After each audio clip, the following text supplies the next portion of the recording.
Bismillahirrahmanirrahim. Alhamdulillahirabbil alamin. Wa bihi nasta'in ala umuri dunya waddin. Salatu wassalam ala asyrafil anbiya wal mursalin Sayyidina Maulana Muhammadin wa ala alihi wa sahbihi ajma'in.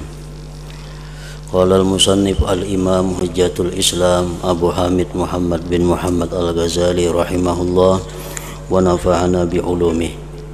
Al-qismu tsani al-fikru fi jalalillah wa azamatihi wa kibriyaih.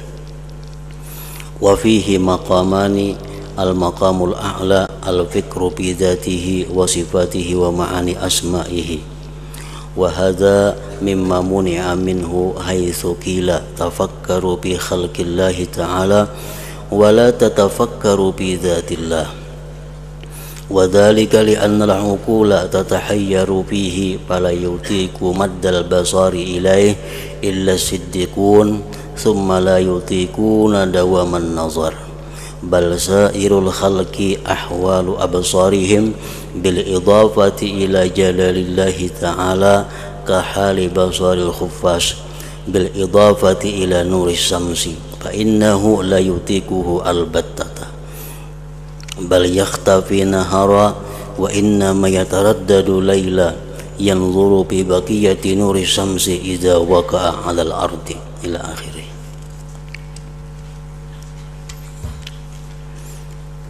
Makna daripada kalamul Imam Al-Ghazali rahimahullah wa nafa'ana bi ulumi. Bagian yang kedua daripada bagian tafakur adalah berpikir tentang keagungan Allah, kebesarannya dan kesombongannya, kibriyai. Sebagaimana telah disebutkan oleh musannif Al-Imamul Ghazali bahwa tafakur itu ada dua bahagian. Bagian pertama adalah tafakur yang berhubungan dengan seorang hamba, yang berhubungan dengan sifat-sifat hamba dan keadaan-keadaan hamba. Nah, sedangkan tafakur bagian kedua yaitu tafakur tentang ma'bud yang disembah, yaitu Allah Subhanahu wa ta'ala. Nah, di dalam tafakur tentang Allah ini antara lain adalah tafakur tentang keagungannya, kebesarannya dan kesombongannya. Dan padanya ada dua makam. Tafakur tentang keagungan Allah ini terbagi dua makam, dua tingkatan, dua kedudukan. Makam yang tertinggi adalah berfikir atau tafakur tentang zat Allah, memikirkan, merenungkan tentang zat Allah, sifat-sifatnya dan makna nama-namanya.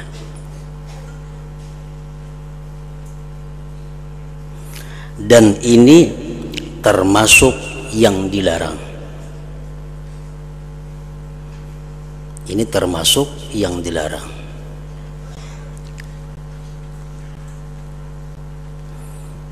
Tafakur tentang bagaimana zat Allah, bagaimana sifat Allah, bagaimana yang dimaksud dengan kandungan asma-asma'nya Allah, ini termasuk yang dilarang.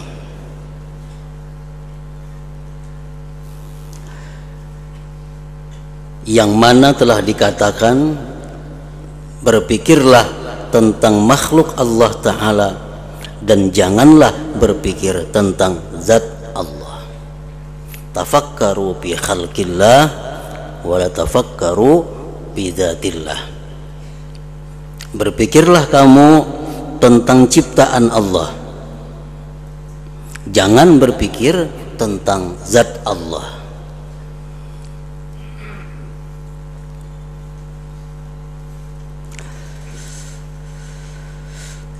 Yang demikian itu, kenapa kita berpikir tentang Allah itu dilarang?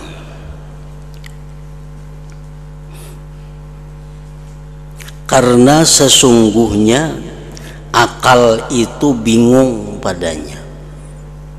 Karena akal kita manusia umumnya kada akan mampu berpikir tentang zat Allah itu.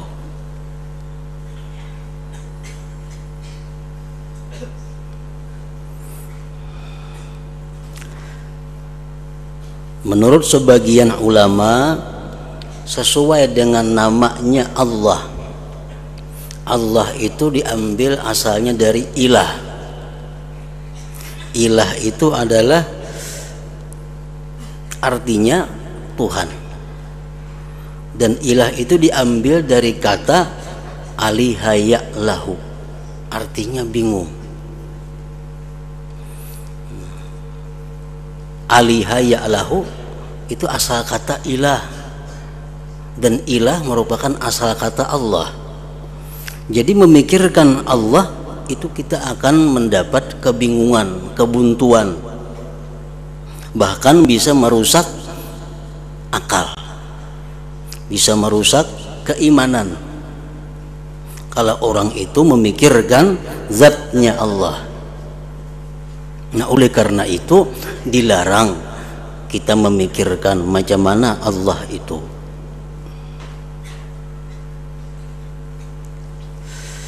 Yang demikian itu karena sesungguhnya akal itu bingung padanya.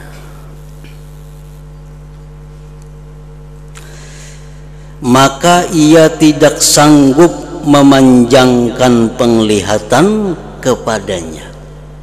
Kada sanggup akal manusia itu memikirkan tentang zat Allah itu. Kada sanggup.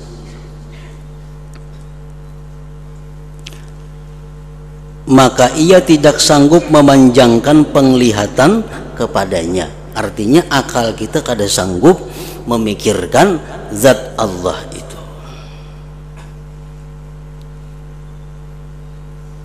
Kecuali orang-orang yang siddiq. Nah, kecuali orang-orang yang siddiq. Nah, orang-orang yang siddiq ini mereka mampu memikirkan tentang zat Allah. Kemudian mereka tidak mampu terus-menerus memandang. Nah, walaupun orang siddiqin itu mampu, mereka itu memikirkan tentang zat Allah, tapi akhir-akhirnya mereka pun kebingungan juga. Nah, sedangkan untuk orang-orang yang kedudukannya belum sampai kepada derajat siddiqin, mereka ditutup sama sekali untuk memikirkan zat Allah itu. Imamul Ghazali mengatakan, siapa orang-orang yang sampai pada kedudukan siddiqin itu? Bagaimana caranya supaya bisa sampai kepada golongan siddiqin sehingga akalnya mampu untuk tafakkur fi zatillah? Nah, beliau mengatakan bahwa siddiqin itu adalah merupakan orang-orang yang pada dirinya terhimpun 6 sidik, 6 kebenaran. Kalau dalam diri kita ini sudah mampu menghimpunkan 6 kebenaran, nah kita berhak dapat gelar siddiq, orang yang sangat jujur, orang yang sangat benar artinya.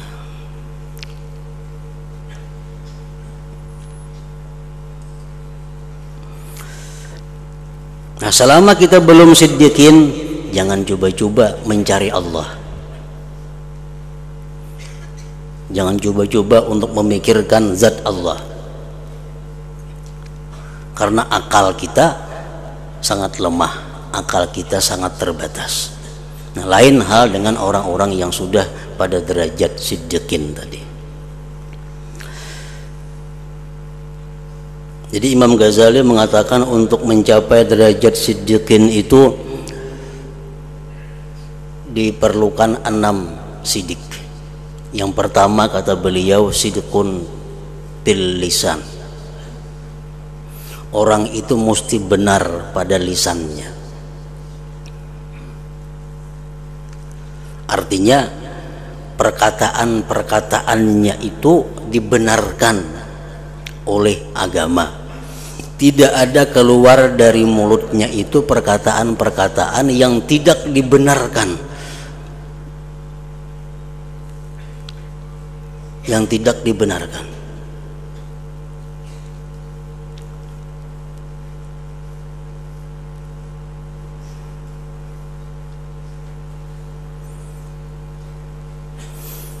Jadi artinya bukan setiap orang itu berkata jujur selalu benar, kada tentu. Bahkan ada kadang-kadang kita dituntut untuk jujur dan kadang-kadang kita dituntut untuk tidak jujur. Tapi yang penting agama membenarkan.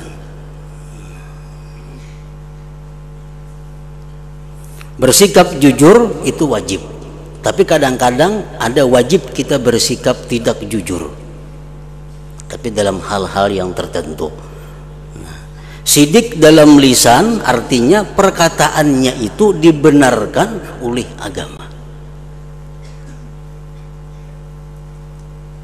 Yang kedua, untuk mencapai derajat siddiqin, siddiqun bin niyat.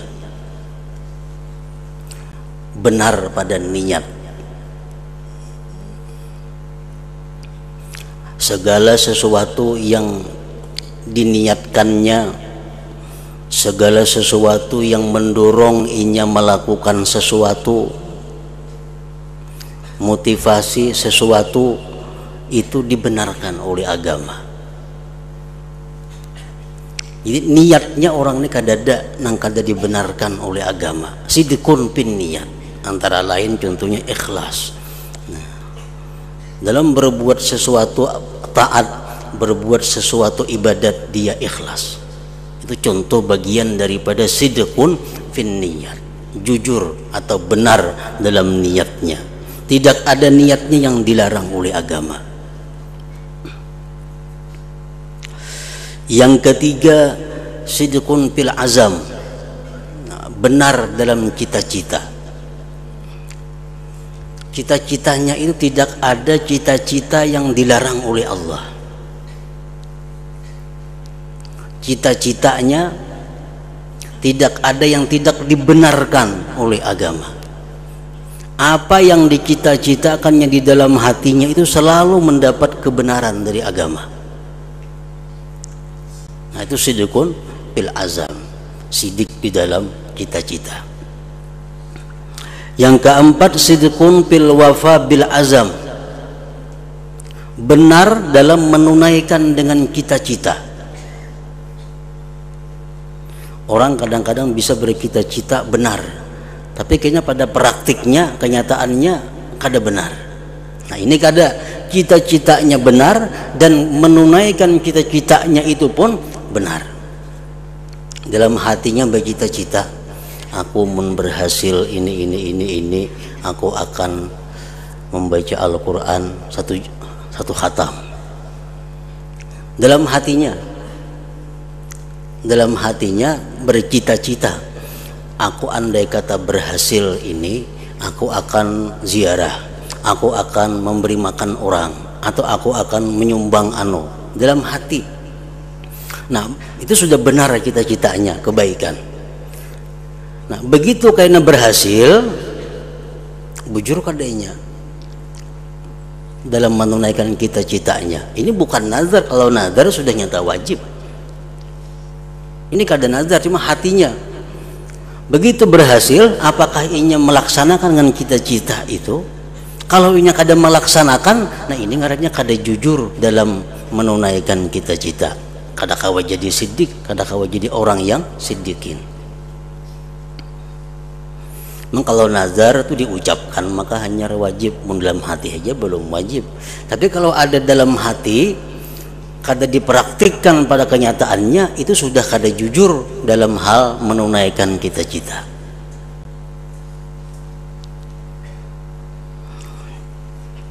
Yang kelima, sidqun bil a'mal, jujur atau benar dalam amal perbuatannya.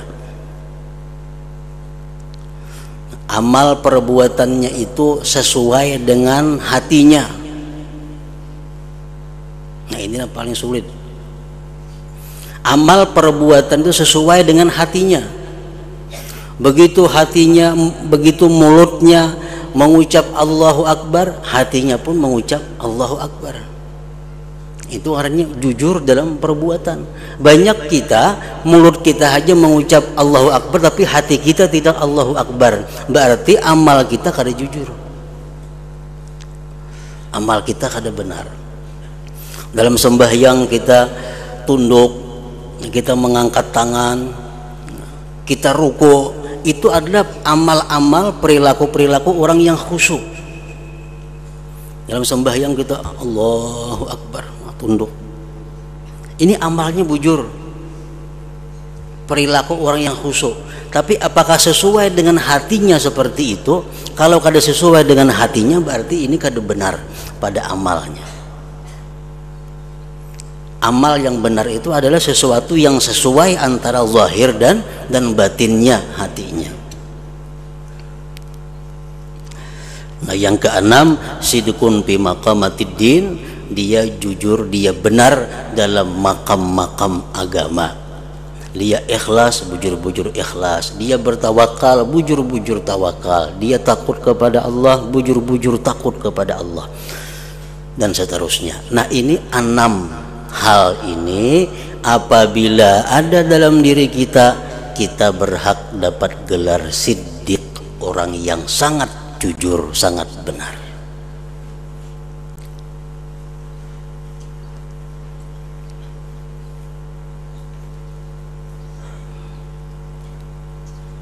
Nabiullah Khidir ditanyakan oleh orang yang pernah bertemu kepada beliau, siapa antara lain orang yang siddiq di muka bumi ini?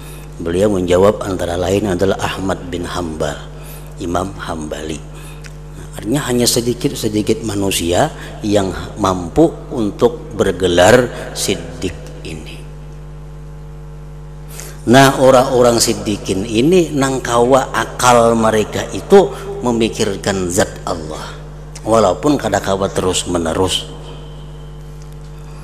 Karena mereka punya akal yang sudah tajam, akal yang punya kemampuan untuk memikirkan zat Allah tadi. Sedangkan orang-orang yang belum derajat siddiqin, jangan coba-coba memikirkan zat Allah, karena Rasulullah melarang. Wala tafakkaru fillah, jangan kamu berpikir pada Allah, pada zat Allah.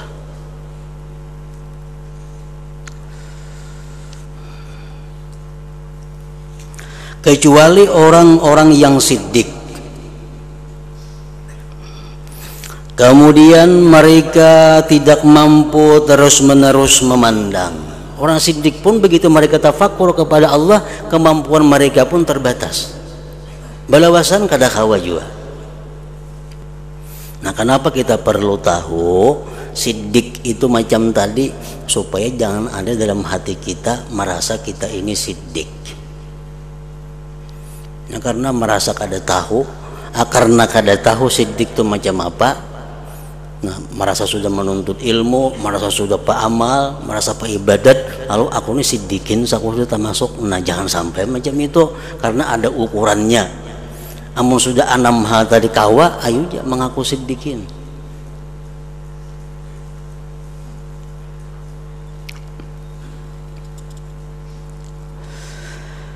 Bahkan segala makhluk yang lain, nah, makhluk yang lain siddiqin. Keadaan-keadaan penglihatan mereka dengan dikaitkan kepada keagungan Allah Ta'ala. Artinya akal mereka itu dikaitkan dengan memikirkan keagungan Allah. Seperti keadaan penglihatan kalalawar dengan dikaitkan kepada cahaya matahari. Maka kelelawar itu tidak sanggup memandang sama sekali. Kelelawar ini jangankan memandang matahari, cahayanya aja gak ada kawa. Nah inilah manusia-manusia selain siddiqin. Jangankan hendak memandang zat Allah, memandang kebesaran Allah pun mereka kada mampu. Maka kelelawar itu tidak sanggup memandang sama sekali. Bahkan ia bersembunyi di siang hari dan hanya saja ia pulang pergi di malam hari. Ia memandang sisa cahaya matahari apabila ia jatuh di atas bumi. Nah, jadi keadaan manusia-manusia yang belum sampai derajatnya siddiqin seperti kelelawar itulah dikaitkan dengan cahaya matahari. Nah, orang-orang yang belum sampai derajat siddiqin, jangankan inya mampu memikirkan zat Allah, memikirkan keagungan Allah aja ini sudah susah.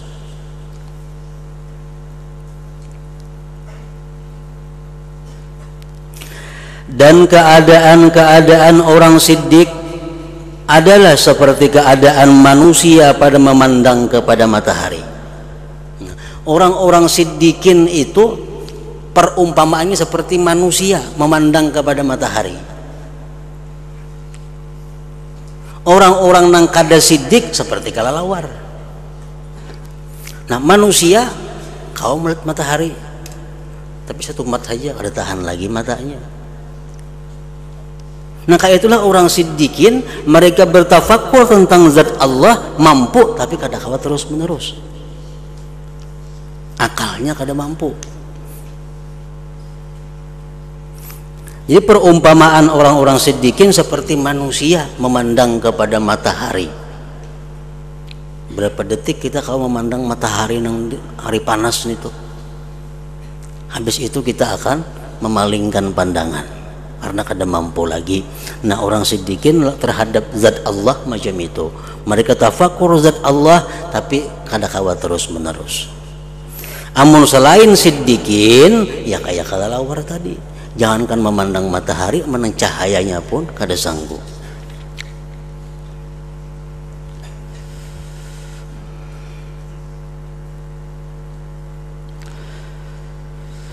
Sesungguhnya manusia itu mampu memandang kepadanya matahari.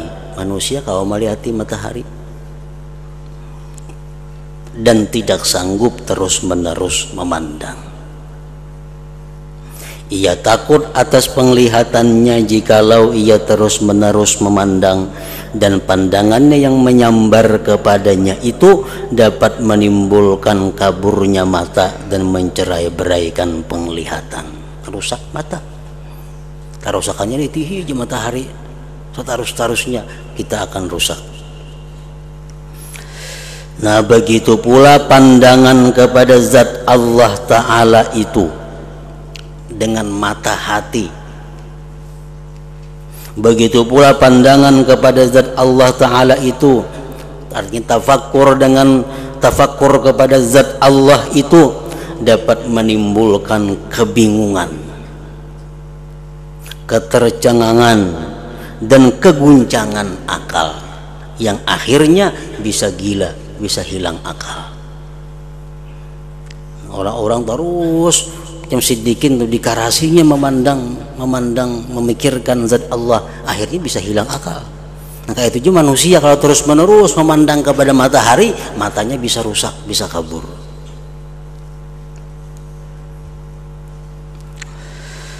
Jadi yang benar adalah bahwa ia tidak menghadapi jalan-jalan pikiran tentang zat Allah Ta'ala dan sifat-sifatnya.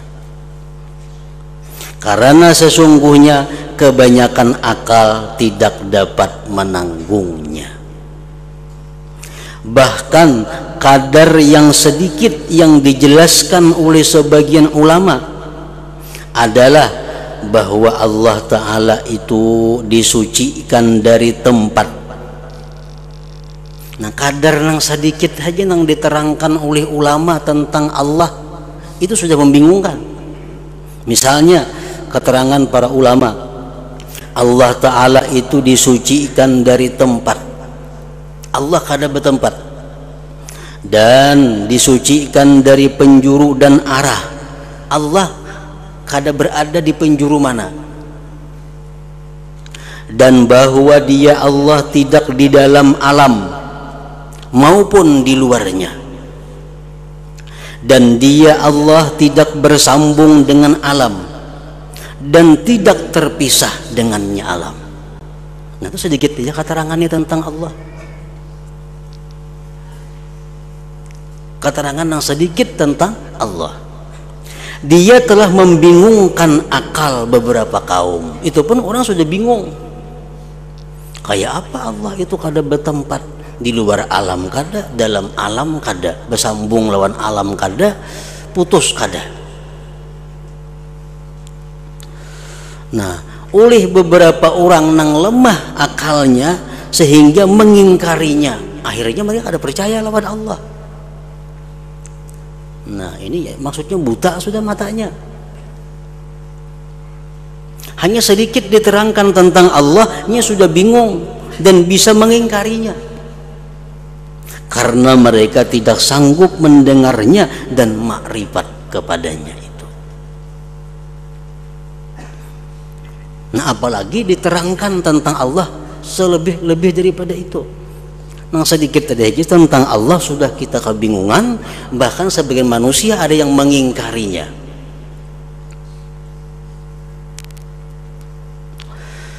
Bahkan suatu golongan lemah dari menanggung yang lebih kurang dari ini. Golongan ada yang manusia, ada yang lemah lagi. Nah, ketika dikatakan kepada mereka sesungguhnya dia Allah maha besar dan maha tinggi, daripada bahwa dia mempunyai kepala. Ini dijelaskan kepada orang-orang yang akalnya sangat lemah. Allah Ta'ala itu kada berkepala macam kita. Kaki Allah kada berbatis, tangan Allah kada bertangan, dan anggota.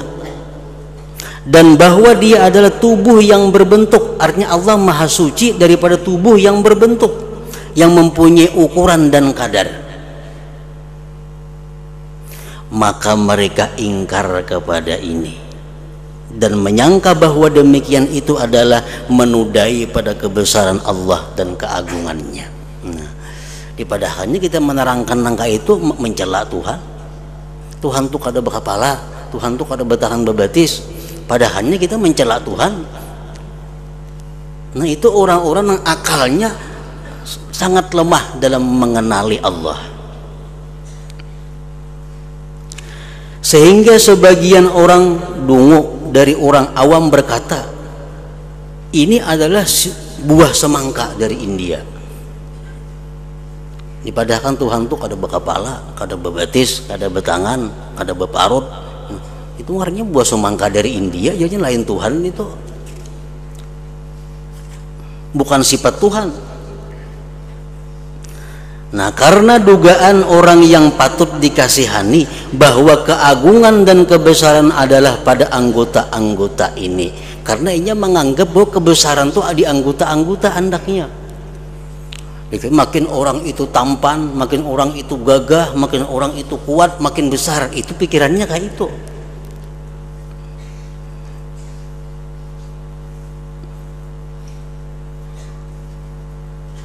Begitu dikatakan bahwa Tuhan itu kada berbatis, kada bertangan, kada percayainya. Karenanya mengukur kemuliaan, kebesaran pada anggota-anggota itu. Dan ini karena manusia tidak dapat mengetahui kecuali dirinya, lalu ia tidak memandang besar kecuali dirinya. Maka setiap apa yang tidak menyamai dalam sifat-sifatnya, maka tidak dipahami kebesaran padanya. Nya menganggap yang sempurna itu macam inya. Bila orang kada macam inya berarti kada besar, kada sempurna. Namun puncaknya adalah bahwa ia mentakdirkan, ini orang yang lemah akalnya nih, mentakdirkan keilukan bentuknya yang duduk di atas singgasananya dan di hadapannya ada budak-budak yang tunduk kepada perintahnya. Ini membayangkan Tuhan itu seseorang yang gagah, perkasa, tampan, yang duduk di singgasana, nang kiri kanan muka belakang pembantu-pembantunya, budak-budaknya nang siap diperintahnya. Ini membayangkan Tuhan tuh macam itu.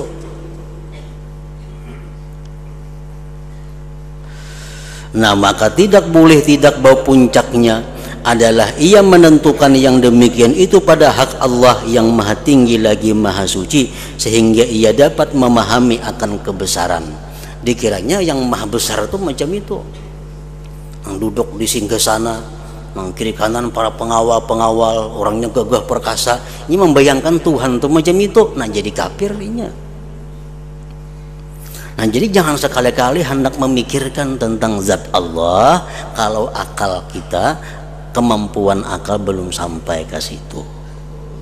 Kayaknya jadi menyerupakan Allah dengan makhluknya. Makanya Nabi tadi sangat jelas, pikirkan makhluk Allah aja, jangan berpikir urusan Allah, karena membahayakan itu. Kecuali orang-orang siddiqin, nah itu kada kau dituruti.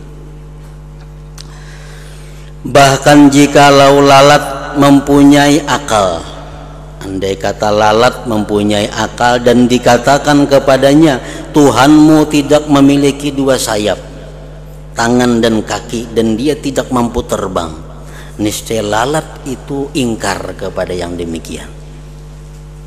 Dan ia berkata, bagaimana orang yang menciptakan aku itu lebih kurang daripadaku? Apakah dia terputung sayapnya, atau dia lumpuh tidak mampu terbang, atau saya mempunyai alat dan kemampuan yang dia tidak mempunyai seperti itu, sedangkan ia orang yang menciptakanku dan membantuku. Nah, ini andai kata lalat tuh diberi akal inya. Padahal Tuhan ikam tuh kada bersayap, Tuhan ikam tuh kada tarabang, Tuhan ikam tuh kada macam itu. Ini ingkar lalat itu inya. Kayak apa Tuhan yang mencipta aku, taharat aku jadi lalat? Nah, kada mau. Ini dipikirkannya bahwa nang harat tuh macam inya, nang kawatarabang bersayap. Dan akal kebanyakan manusia itu dekat kepada akal ini lalat nih.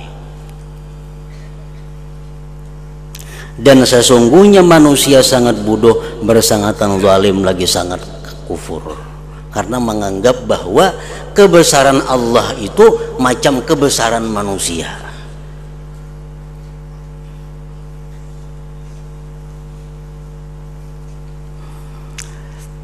Dan karena itu Allah Ta'ala mewahyukan kepada sebagian nabinya, janganlah kamu beritahukan kepada hamba-hambaku akan sifat-sifatku, maka mereka ingkar kepadaku.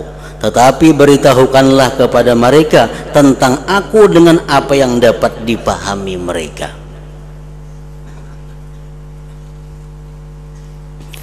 Allah berwahyu kepada nabi-nabi bahwa janganlah kalian memberitahu kepada manusia tentang bagaimana zatku dan sifat-sifatku. Beritahukan kepada mereka sekedar mampunya akal mereka memahami. Rasulullah pun bersabda, Nabi kita, khatibun nas bima yafhamun, hitaplah manusia, artinya ajarkan kepada manusia dengan yang mereka paham, dengan yang mereka mengerti. Atuhibbun ayyukzaballahu wa rasuluh, adakah kamu ingin bahwa Allah itu didustakan dan Rasulnya pun didustakan? Kalau kita menerangkan Allah kepada orang-orang yang kada mampu mencerna, akhirnya dia bisa mendustakan Allah,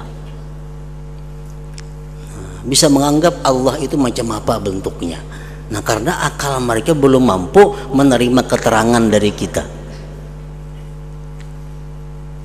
Nah, makanya Nabi menutup pintu, jangan sekali-kali berpikir tentang Allah, karena kebanyakan manusia akalnya kada mampu. Dan manakala memikirkan pada zat Allah Ta'ala dan sifat-sifatnya itu dipandang bahaya dari segi ini, maka adab syara dan kebaikan pada makhluk menuntut agar tidak menghadapi jalan-jalan pikiran padanya. Kalau sudah tahu memikirkan zat Allah itu bahaya, jangan mengarah ke situ. Tetapi kita berpindah kepada makam yang kedua, yaitu memikirkan perbuatan-perbuatan Allah. Nah, itu aja yang dipikirkan. Pikirkan af'al Allah, jalan-jalan kudratnya, keajaiban-keajaiban ciptaannya, dan keindahan-keindahan urusannya pada ciptaannya. Sesungguhnya semua itu menunjukkan kepada keagungannya, kebesarannya, maha sucinya, dan maha tingginya. Kalau kita memikirkan tentang ciptaan Allah, kehebatan makhluk Allah, itu akhirnya akan menunjukkan kepada kebesaran Allah. Ma'rifat itu terbagi tiga. Ada ma'rifat zatillah, ada ma'rifat sifatillah, ada ma'rifat af'alillah. Nah, ma'rifat zat Allah, ma'rifat sifat Allah ini orang-orang khusus. Untuk orang-orang umum cukup ma'rifat af'alillah, mengenali perbuatan-perbuatan Tuhan, mengenali ciptaan-ciptaan Allah, memikirkannya sehingga sampai kepada kebesaran Allah. Ma'rifat kepada zat Allah itu hanya orang-orang khusus. Ma'rifat sifat Allah tak banyak, sedikit orangnya. Nah, ma'rifat af'al Allah inilah untuk kebanyakan manusia. Para ulama mencontohkan bahwa ma'rifat kepada Allah itu kal yakut, seperti batu yakut. Ma'rifat kepada Allah itu seperti yakut.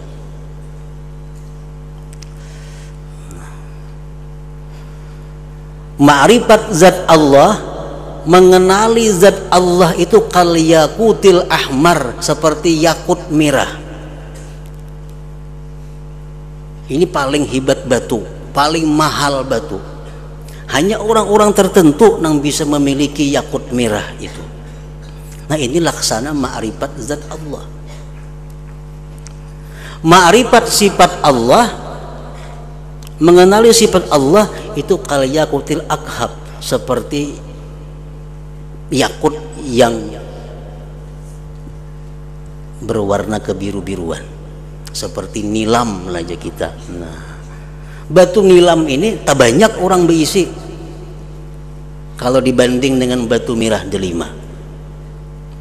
Wa ma'rifatu af'alillah, mengenal af'al Allah itu kal yakutil asfar, seperti yakut kuning. Yakut kuning ini bahambur banyak di pasaran. Jadi yang penting asal berisi yakut. Kadang-kadang manusia ada yang kadang tujuh di yakut ini nangaleh. Artinya kada ada pikiran ini untuk mengenal Allah. Mengenal apalagi mengenal sifatnya, zatnya, afalnya kada kepikiran. Kada ada keinginan.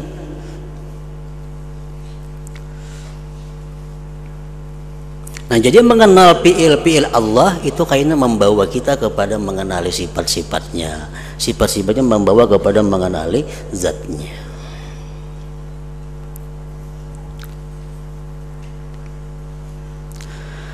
Sesungguhnya semua itu ciptaannya, keindahan-keindahannya menunjukkan kepada keagungannya, kebesarannya, maha sucinya dan maha tingginya, dan juga menunjukkan kepada kesempurnaan ilmunya, hikmahnya, dan kepada terlaksana kehendaknya dan kudratnya. Lalu dipandang kepada sifat-sifatnya dari bekas-bekas sifatnya. Kita kada kau memandang sifat Allah, kada kawa. Kudrat Allah kaulah kita memandang, kada kawa. Nang kawa kita pandang napa bekas kudratnya. Bekas kudratnya napa? Gunung itu bekas kudrat Allah. Pohon bekas kudrat Allah. Manusia bekas kudrat Allah.